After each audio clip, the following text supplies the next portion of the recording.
Hi, and welcome to the Origins Podcast. I'm your host, Lawrence Krauss. As many of you know, my new book, The War on Science, is appearing July 29th of this year in the United States and Canada.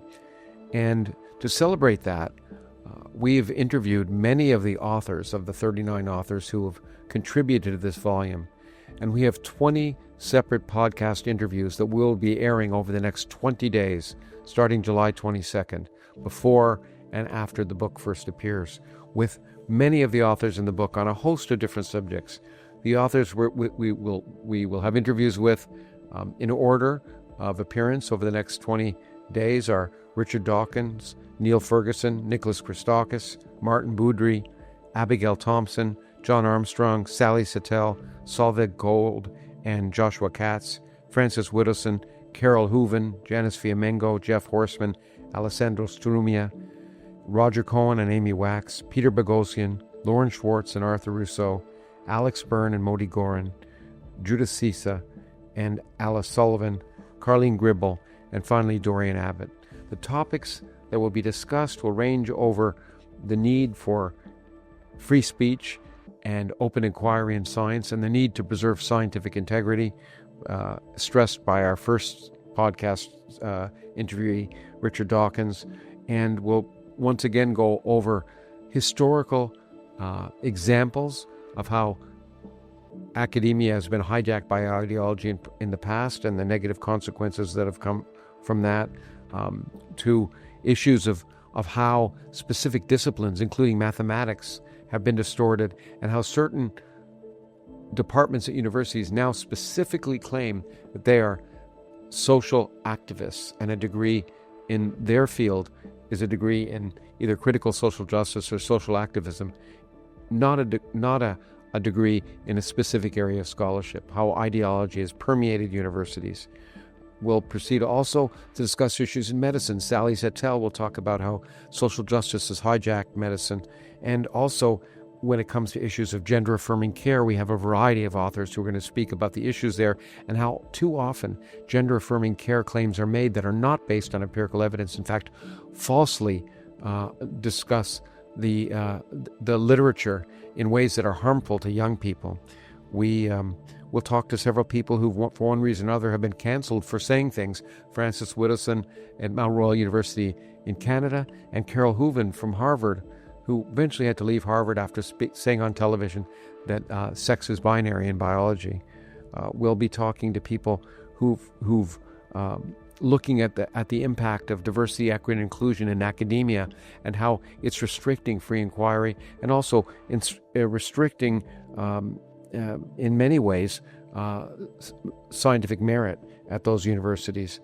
And finally, Dorian Abbott, the last contributor to our series, will be talking about 3 principles he believes are essential to separate science and politics and keep academia free from ideology and more for open questioning and progress, and to make sure that science is based on empirical evidence, and where we go where the evidence is, whether it's convenient or not, whether it's politically correct or not, and we're willing to debate all ideas that nothing is sacred, a central feature of what science should be about and what, in some sense, this podcast is about.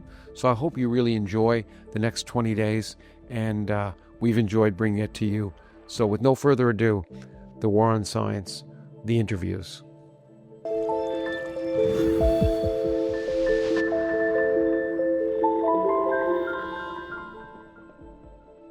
Well, Abigail Thompson, thank you so much for being here virtually and also for contributing to the book, The War on Science. I've enjoyed reading you, and I was really happy when you agreed to be on. And I want to talk here about your contribution, titled The Two Universities Redux, which is a wonderful way of thinking about what's going on in academia right now.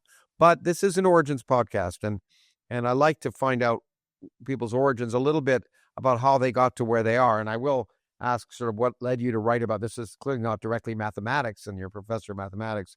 So what led you here? But first I want to ask what got you into math, because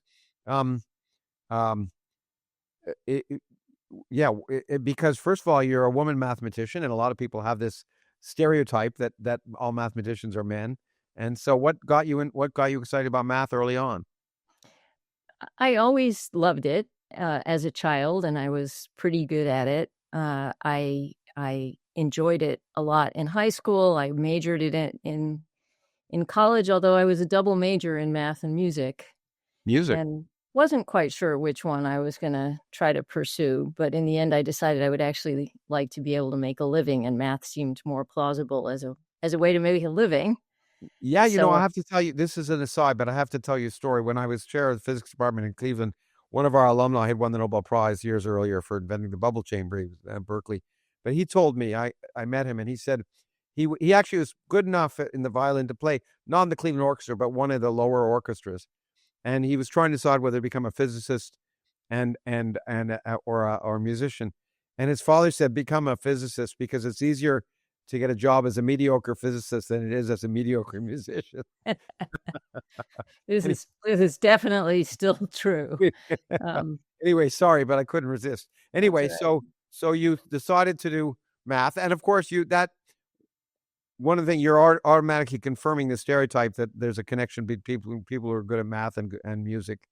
And I know, and actually, I'm always very skeptical of that stereotype. There are quite a number of mathematicians who are very fine musicians. For some reason, in my field, it is the cello. So the number of cello. cellists in my field is ridiculous. That's my instrument. So Oh, you did the cello. See, I'm a good counterexample. I was a good mathematician. I did mathematical physicist, but I did a degree in math. But one of the things that frustrates me the most is, and I'm an awful musician. I love music, and when I was, this is totally aside, but I picked, when my daughter was a very good violinist, and starting when she was 2.5 or 3, but I surprised her once when I taught at Yale, and I took cello lessons in my office, actually, and surprised her one Christmas by accompanying her.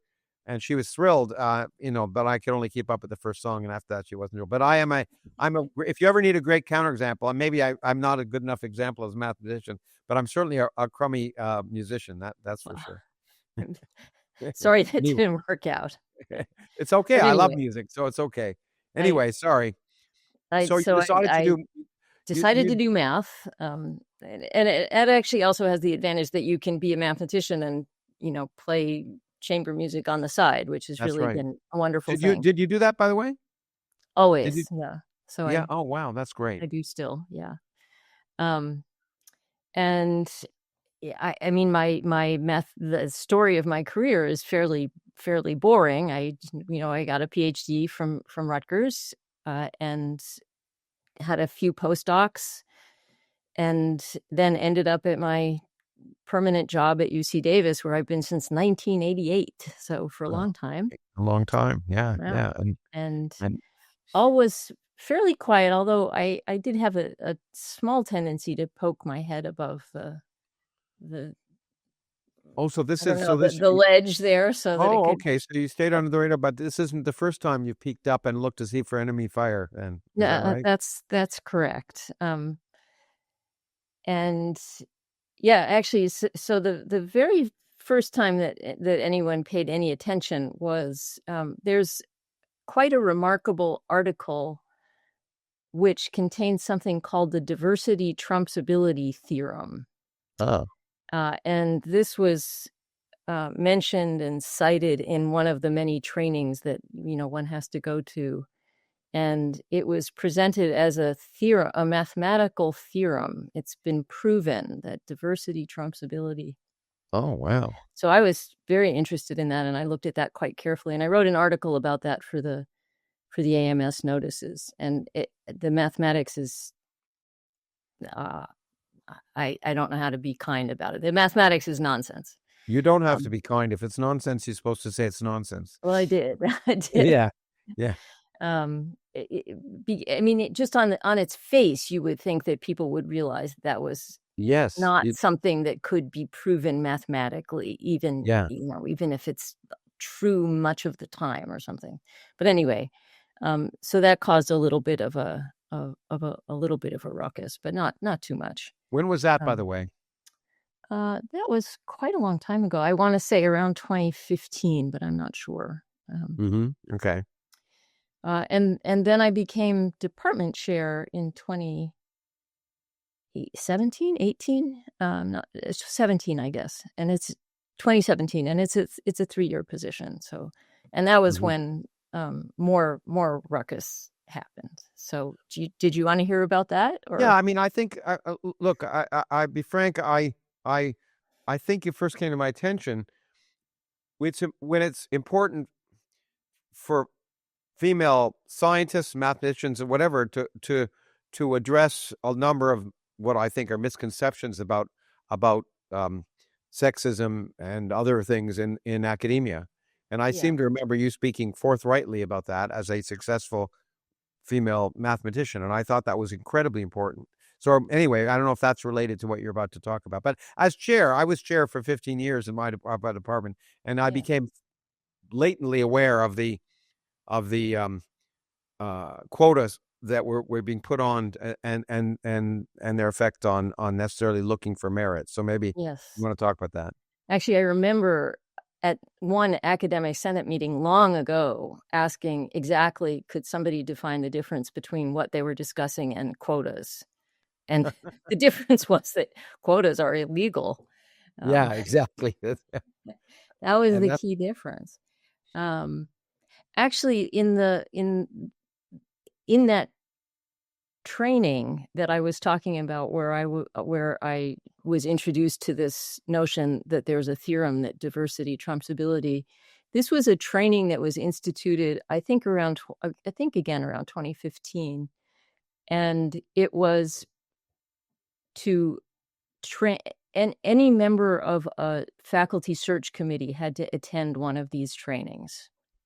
Every member of a faculty search committee still to this day has to attend one of these trainings. They're called STED. It's some terrible acronym, trainings. And the reason they were put on by who? I'm sorry to interrupt, but who ran the training? Was it the Department of Equity? Academic Affairs. I think it was Academic Affairs, but it was a requirement. If you were on a search committee, you had to attend one of these trainings. And as far as I could tell, the point of the trainings was you were encouraged to take that online implicit bias test, which I refused to do. But the point of the trainings was to instill in the search committee members the understanding that the reason that there were so few women and underrepresented minorities, particularly in the sciences, was because the search committees were actually discriminating against applicants. And at the time that it was instituted, they were still publishing data. Now it's much more difficult to find the data. But at the time that was instituted, you could pull up the data and you could see that the number of women and the number of underrepresented minorities across the entire campus, there was one exception, which was like education or something. But in almost every field, we were hiring women and underrepresented minorities at higher percentages than they were appearing in the applicant pools. And in some cases, much higher percentages than they were appearing in the applicant pools. And so the idea that it was the fault of the search committees and that training was going to change that was ridiculous, right? It was just preposterous.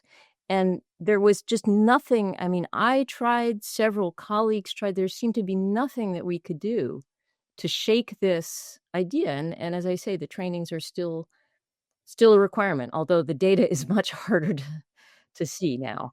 They're better at hiding these things. So as a woman in math, senior woman in math, I mean, certainly when I was a graduate student, certainly some instances when I was a young faculty member, there are stereotypical prejudices against women in mathematics. There are many, many fewer than there were. But I think on balance, even for me, on balance, the extra points I've gotten have sort of balanced against the whatever, negative points I got.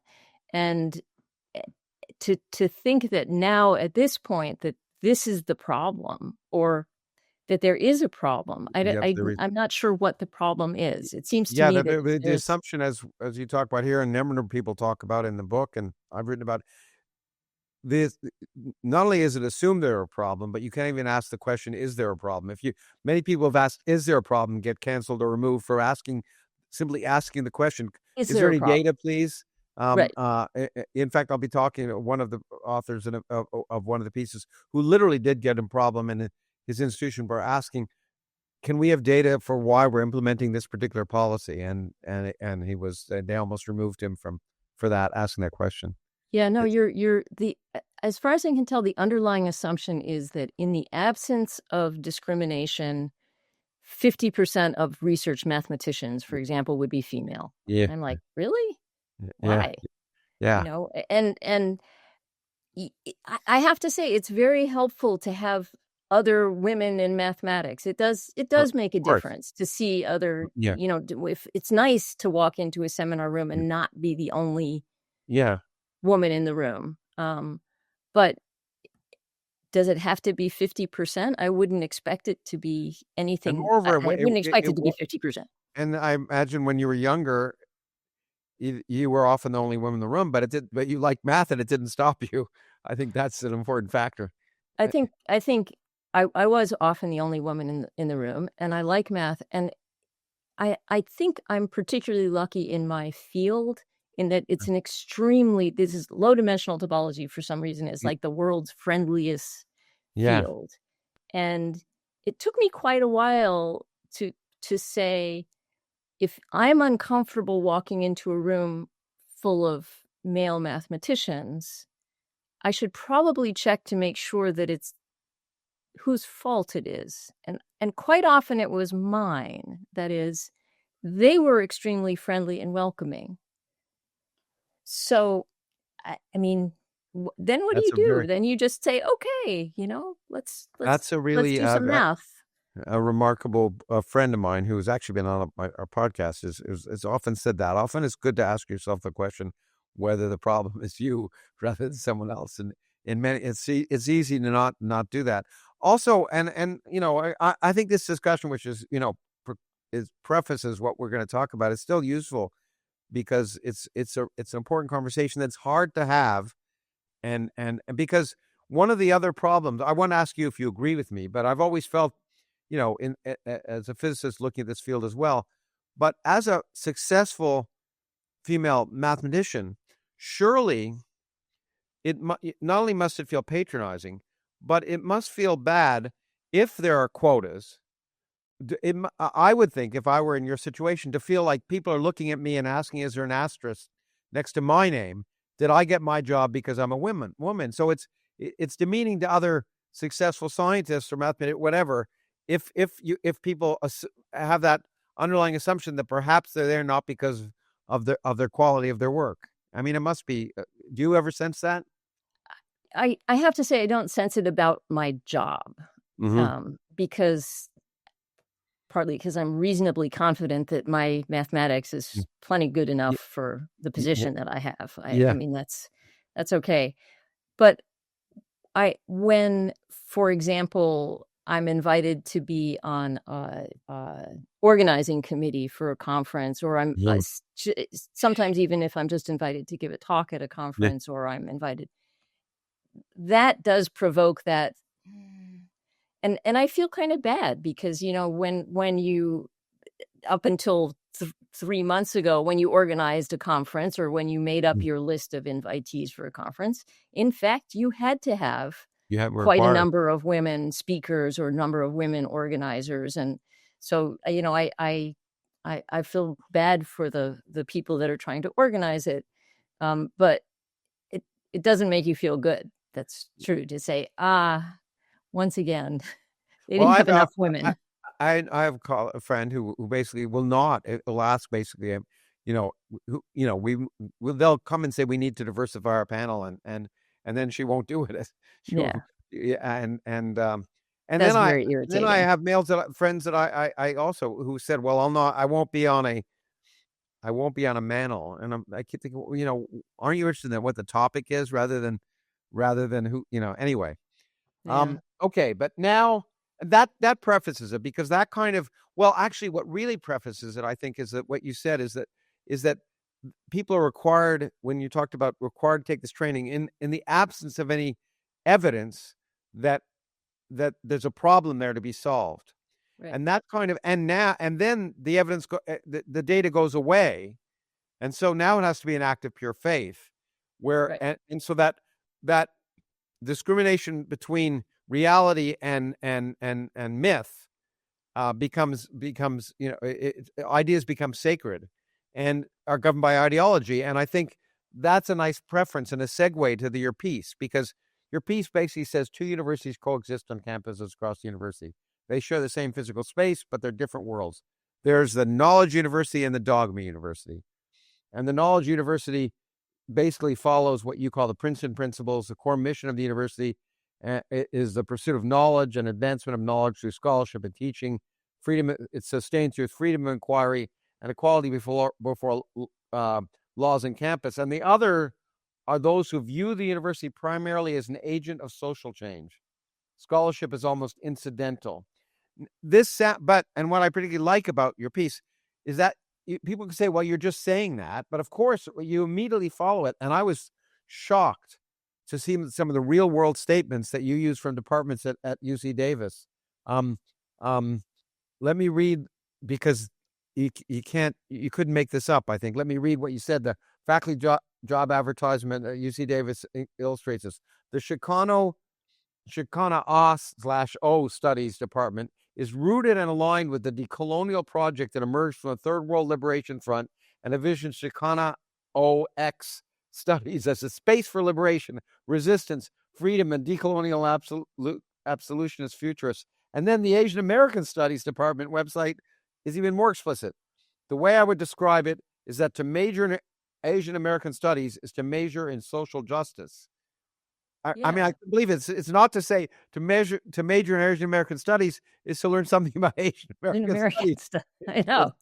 It's very explicit. I think it's weird that people haven't paid a little bit more attention to this, because if you read op-eds and you read, all these commentary pieces, they say we are moving away from the core mission of the university as really described in the Princeton principles. And I'm like, yeah, half of the people, not half, but a substantial number of people on campus moved away from that mission quite a long time ago. Yeah. And are very clear about it.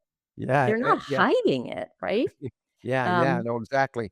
And I think, and you point out that the divide isn't just verbal; it's profoundly important, because not only because associated with this social justice, as we talked about in the example you gave, the faculty in the dogma university are skeptical of anything termed objective truth, namely something that's rooted in data and empirical evidence, right. and especially if the data and empirical evidence disagree with what they would like to be the case, they know that they don't like it, and that is that's an anathema to science, the whole concept of science, and right. In my opinion, scholarship more generally. It's very difficult to imagine a situation in which the two can continue to coexist, actually, because neither really can tolerate the other point of view. I mean, we're sort of, we could wave as we pass each other or something, but we don't intellectually have very much in common. And I think that's one of the reasons why we're doing this book is of a concern of that exact fact. How can a university, which is supposed to disseminate knowledge, develop knowledge, coexist in an environment like that? And a number of us are concerned that it isn't.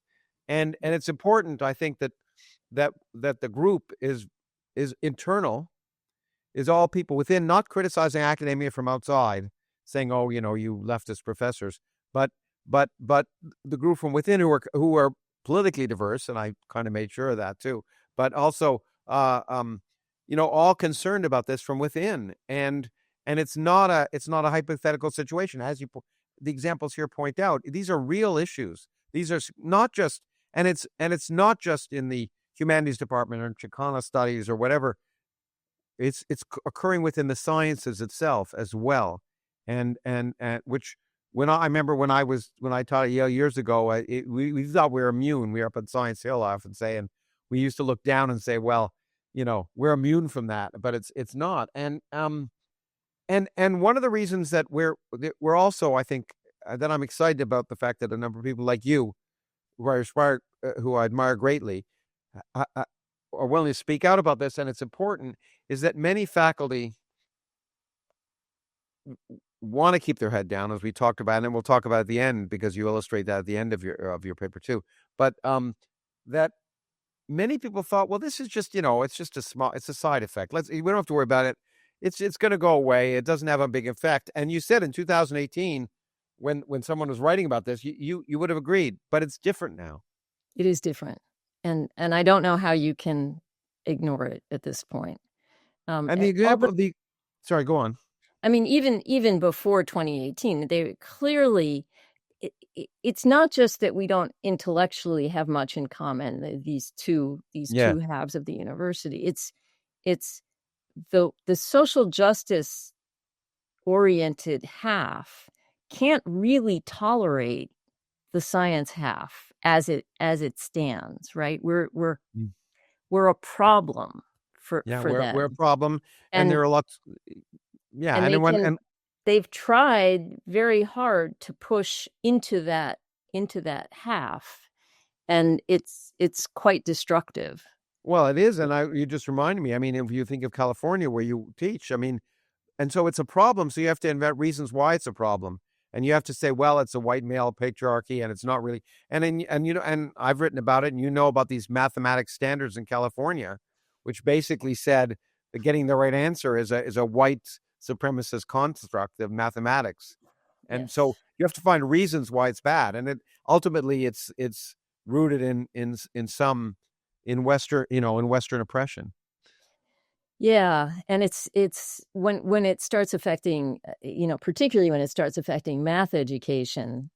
Actually, from my point of view, particularly when it starts affecting K through 12 math education. Yes, exactly. It's unbelievably destructive. You're taking children who have the potential to be really excellent mathematicians, and you're not allowing them to learn any math. I mean, you're not teaching them math.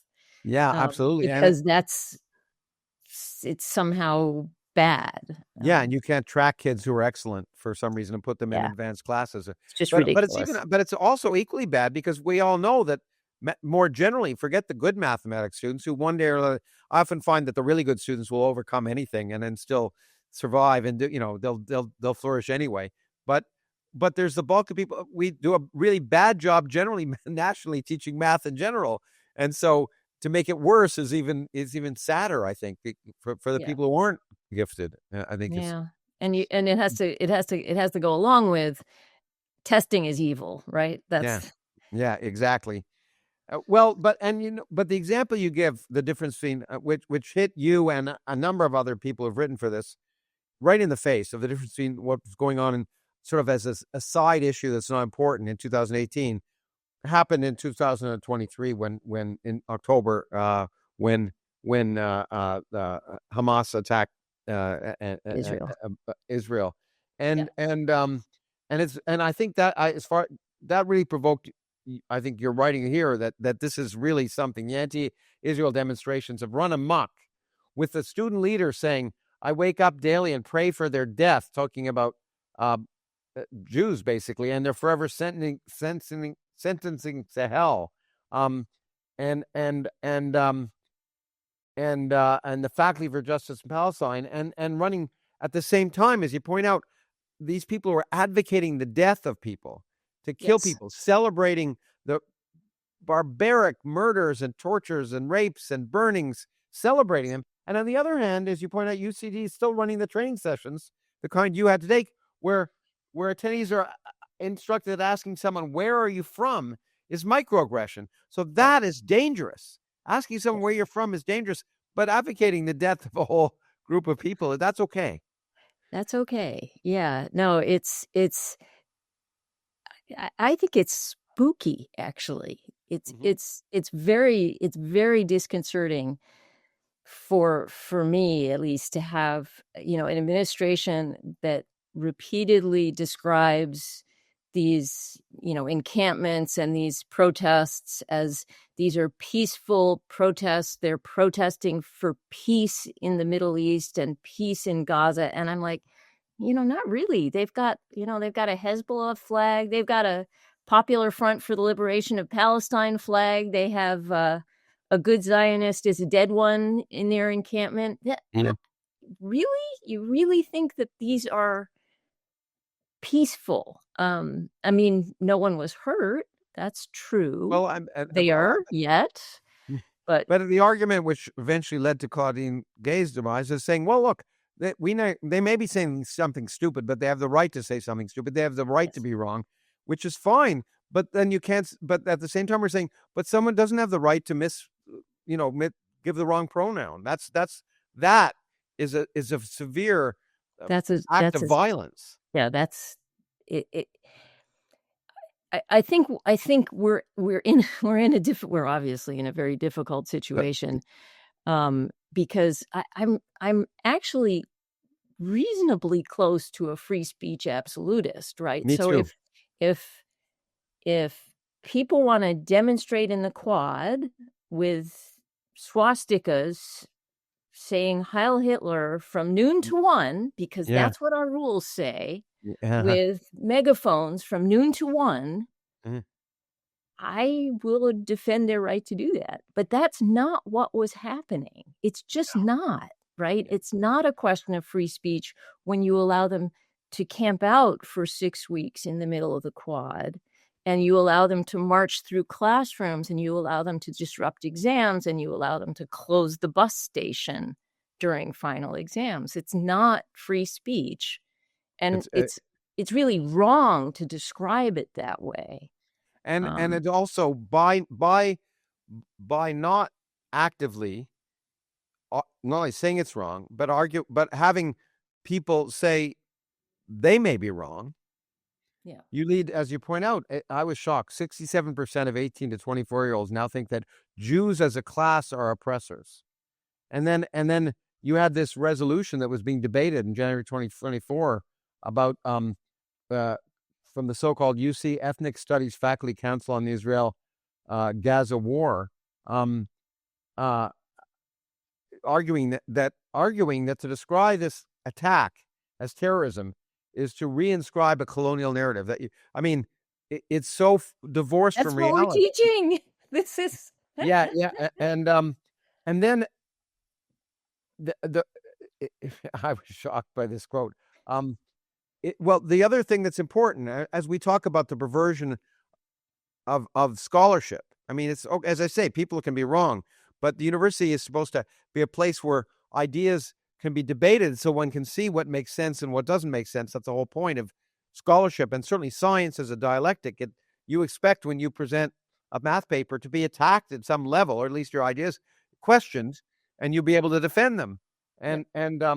But these people then say this is the ethnic studies department, which I think you've already demonstrated from earlier quotes is clearly not an academic intellectual department in any way. The proposed policy experts constrains experts from effectively communicating crucial information, and it fails to acknowledge that the scholars in programs like ethnic studies rely on research, theory, and factual data. The nature of our statements is inextricably linked from our expertise as scholars.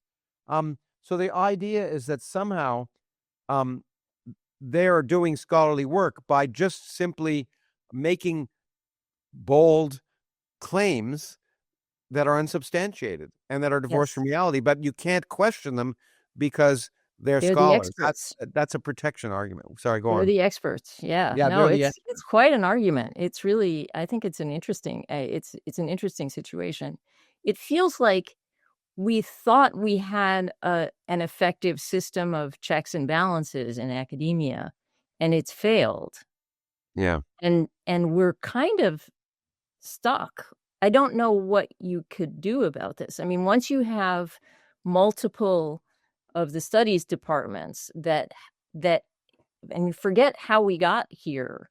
At this point, we have multiple of the studies departments with a majority, perhaps unanimity that are populated by people that think this is what scholarship is. This is what the purpose of the university is, and they're tenured.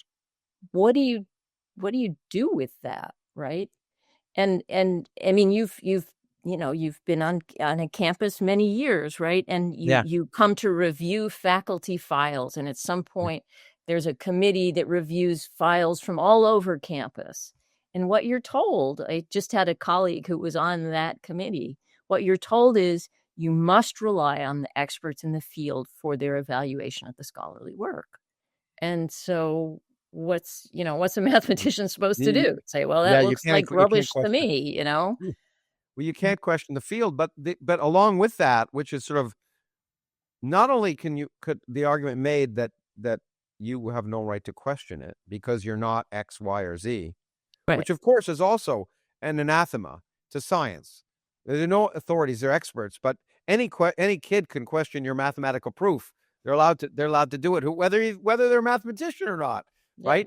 And but also to some extent, there's another attack, which is that your arguments come from a Western male patriarchal whatever it is, and therefore they're not justified because they're based on a whole Enlightenment approach, which we realize has led to colonialism and et cetera, et cetera. So when you say that, you are inherently racist, sexist, whatever, and that's another way to shut down your arguments. Yes, and it's unfortunately it's been quite an effective way to shut down people's arguments. I don't know.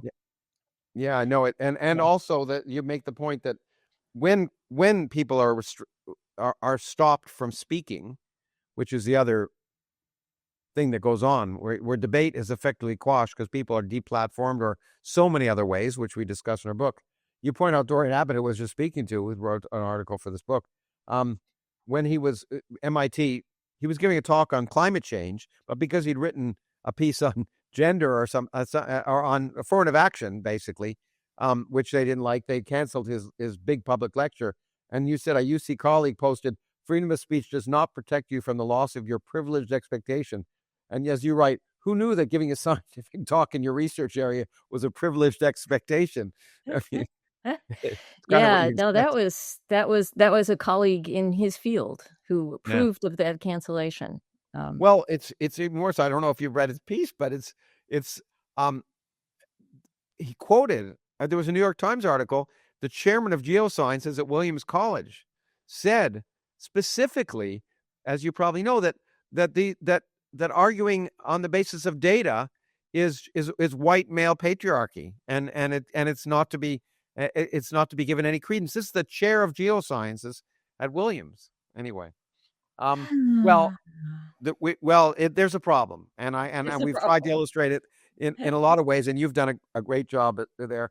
But you do talk about, and we try in the book at various times talk about what can be done, and you say the first thing is to recognize there's a problem, because I don't know if things have changed in the last year, but it is true.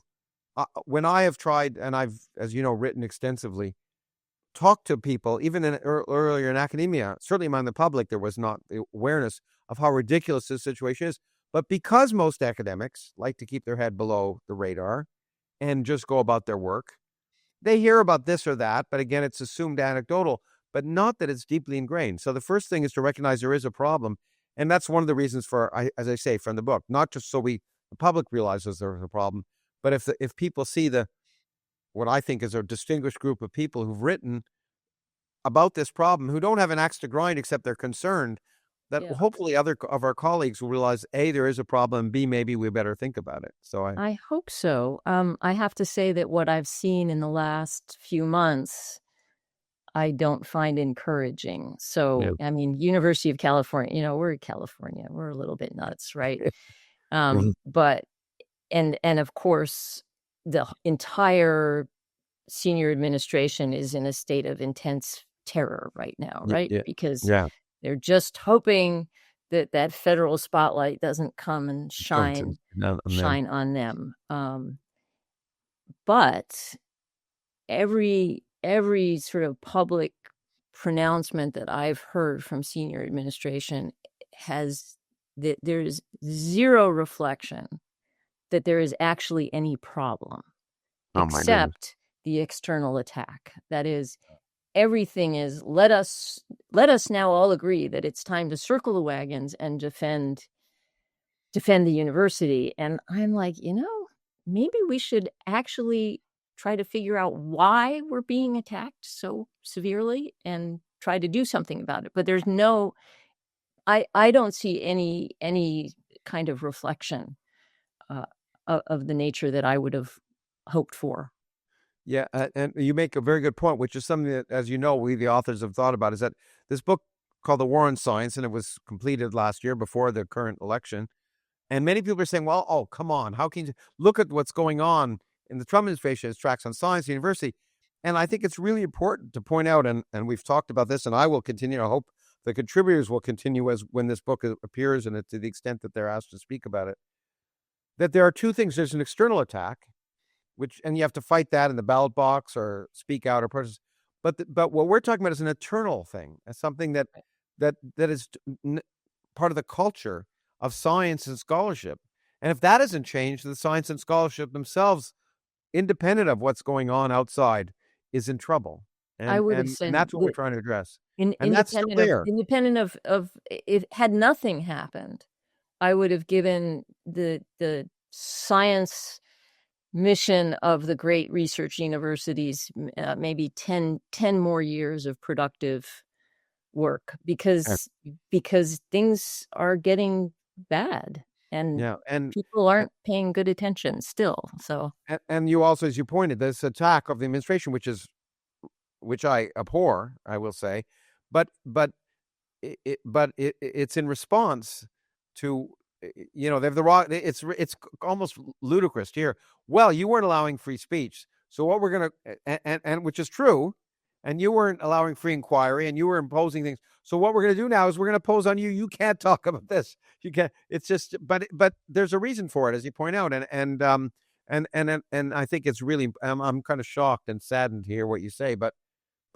as my wife always reminds me, it's going to get worse before it gets better. And the question is whether it'll get better. But the other problem which you address, which I personally feel is very strong, is as you say, the administrative class, namely the leaders of institutions, who show not only no backbone but less than backbone, who have no real interest in academic free, in what the university is all about, who are hired ultimately to raise money or to present a good picture, a public picture, and are therefore more concerned with the public perception and perhaps a media campaign than the principles they're supposed to defend. Yeah, and that's actually really come to the fore in the last few months, because if you, in fact, I imagine every campus has done this, but we're now promoting, the wonderful things that UC Davis has provided to the state of California. And what are they? Well, they're great achievements in agriculture, in biology, in medicine, and in the sciences, right? We're not mentioning any of the other stuff. Yeah. I mean, it's kind of funny, but it's basically it's a PR move, but it's not doing anything to acknowledge some of the underlying problems. Absolutely, and one can understand if the senior administrators are willing, whenever possible, to forgo academic freedom or due process or whatever it is to defend faculty's right to speak or students' rights to speak, then it's pretty easy to understand why faculty are a little hesitant to speak. And you point out, the fact most faculty are not speaking out, and it's not, besides the actual inclination of faculty not to speak out, they're in general timid. They'd just rather do their work, but you can also understand it's not too stupid not to speak out when you see what the risks of speaking out. Yeah, and it's very unpleasant. That's the other. Yeah. But that doesn't sound too bad. But in fact, if you kind of become a bit of a pariah in many circumstances on campus, on the place where you work. It's a very unpleasant thing, and I'm quite sympathetic to people that don't want to say anything, or particularly sympathetic to junior faculty members, because they're just that would be foolish. It's foolish, but exactly. But I mean, sometimes you got to do what you got to do. But absolutely, it is hard, and I think that's why most academics have always avoided speaking out, even about non-contentious issues, or hesitant to talk to journalists. And it's a very safe environment in academia, even if it's because the debates in your field are very about things you work on. It's very different than the kind of things that where you suddenly are exposed to a journalist or a public on your questions. And it's a scary environment in general. And I understand why many people are not comfortable with it. I have been, and I don't think any faculty should be forced to do, I've often said when I was chair of a department, my junior faculty shouldn't be required to do outreach if they're not good at outreach. I mean, they should be required to do well in their work, and that's why they're here, and and teaching, etc. And of course, one can't help but mention, as you do, those dreaded words, diversity, equity, and inclusion, which are not dreaded words, but which have been perverted. Many people always say, "How can you be against DEI?" But the effect of the bureaucracy has been to police and restrict. And as you point out, DEI nationally has had a setback because as Jews on campus and off come to the realization that inclusion in DEI was strictly for politically favored groups, and Jews weren't on that list. No, so that sort of demonstrates the lie. And it's going to be hard. Sorry, go on. It's a very specific list of groups that are really included in that inclusion word, and it's the way, as you say. I mean, diversity is as a concept, diversity, equity. Well, equity has become really perverted, I would say. Yeah. And inclusion, but diversity and inclusion, great. Those are terrific ideas. But the execution of those ideas on campuses in the last 20 years has been just horrific. Because inclusion means exclusion, and diversity means and the real in a university, the real diversity that matters is intellectual diversity, in a sense, and not based on artificial concepts. And it's sad when universities themselves, or scientific institutions or scientific organizations. I don't know about the American Math Association. In my own area of physics, it's been tragic, and you probably know, I've written about it, when the American Physical Society says things like, the Trump executive order saying, based on Martin Luther King's statement that a person should be judged by not judged by the color of their skin, but the quality of their character, is somehow antithetical to the goals of the American Physical Society. I mean, it's really the American Math Society certainly has had its issues. Let me say that. Okay. Well, we started an alternate math society, actually. Okay. Well, there you go. That's one way to do it. Association for Research Math. But it's sad. It's tragic that one has to do it, I think. But then it is. Now talk about two universities. Now you have two societies. You've got dogma math and knowledge math.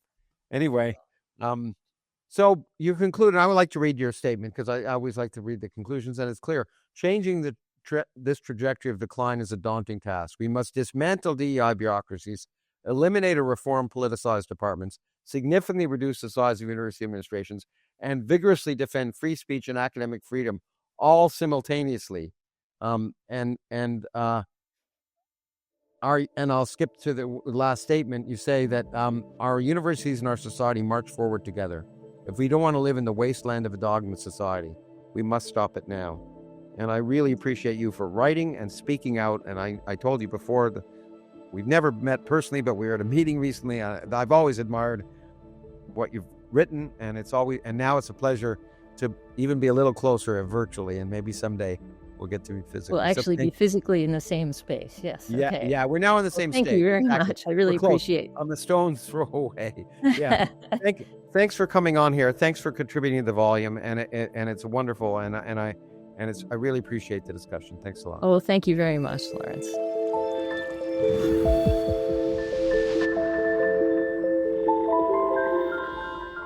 Hi, it's Lawrence again. As the Origins podcast continues to reach millions of people around the world, I just wanted to say thank you.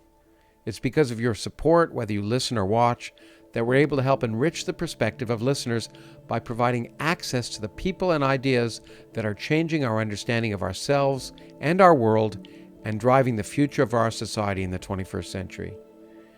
If you enjoyed today's conversation, please consider leaving a review on Apple Podcasts or Spotify.